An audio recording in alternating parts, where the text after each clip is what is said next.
Max Verstappen beat the McLarens to pole position for the British Grand Prix as the Red Bull driver triumphed in a thrilling qualifying at Silverstone. The top three, along with both Ferraris, appeared to be in a five-way battle for pole going into the final runs of the session, but Verstappen was able to hold it together while his rivals made errors in a challenging windy conditions to set a lap time of 1:24.892 to get at the pole. World Championship leader Piastri, who had pole provisional pole after the first runs in Q3, was just over a tenth back in second, while his nearest title challenger and teammate Norris was just a further 0.015 behind in third.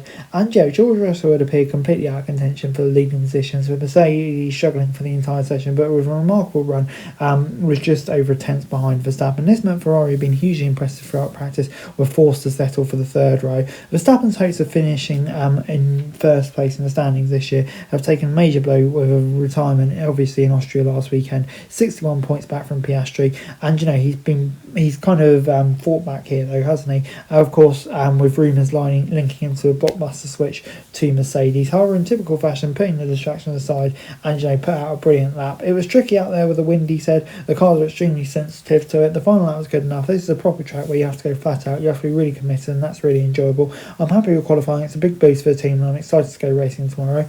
While he was disappointed to have failed to improve on his lap time, Piastri can take consolation from the fact that he out-qualified Norris. He said his first lap was mega, but the second one was a bit messy, leaving time on the table. Ferrari's strength in practice had gained hope that they could get their first pole of the season, but Hamilton was almost knocked out in Q1 whilst the team didn't fill him up properly before rediscovering some pace at the end of Q2. He struggled to match Leclerc's pace for much of his debut campaign for the Italian team, but he now is in front of him for this race. He has been for the last four races. He was up on Piastri's then leading time after two sectors of his final Q3 run, but the last sector was where he lost time as to what he believed would have been on for a front row start. Antonelli was 7th for Mercedes, but he starts 10th after a grid penalty. Beerman took an impressive 8th for Haas, but that will drop to 18th after that silly red flag incident in practice. Alonso took advantage of Aston Martin's upgrades to take 9th, while Gasly impressed getting into the top 10. The future of Gasly's under pressure teammate Colapinto appears to be even more uncertain now after the Argentine spun into the gravel in Q1 before having to stop on track moments later,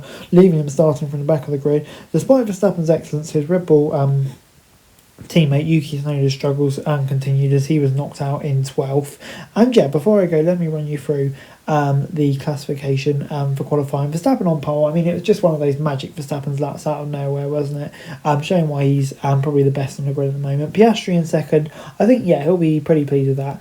It's about qualifying Norris, and I think he'll definitely think he's got a chance of beating Max tomorrow. Norris in third. I think, he can work from there. It's not a disaster, so I don't think he'll be too disappointed. I think Russell did a great job against fourth, because that Mercedes showed literally little sign of that beforehand. Hamilton fifth, Leclerc sixth. I mean, it's just a missed opportunity for Ferrari, isn't it? Both drivers had slides, and I think otherwise they could have been on for a front row, so I think they'll be disappointed. Alonso and Gasly, credit to them, getting the most out of that car. Sainz in 9th.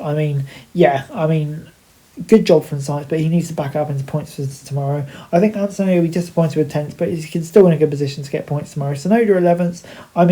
It's been improvement for Tsunoda, but still, when you consider where his teammate off it's a way off, isn't it? Hadjar in 12th. Decent enough job from him. I think he'll fancy his chance of getting points from there. Albon 13th. They'll be disappointed to be away off his teammate. Haas, Beerman had great pace, but it's just that silly mistake. That's going to be such a costly error. Ocon as well. It's a shame because they look like they've got great pace this weekend. Lawson kind of away off his teammate again, and then the Sauber's just not having much pace this weekend because it's a surprise because they've obviously been up there beforehand. Stroll in 17th, away off his teammate, really disappointing, and Colapinto as well, another really poor crash and the pressure grows. Anyway, guys, that's it for this video. Thanks very much for watching. Remember to like, share and subscribe. Follow us on our socials, link in the description below for daily F1 news, meme and content. Subscribe to our other channels on screen right now, that'd be greatly appreciated. Thanks very much for watching. Peace out.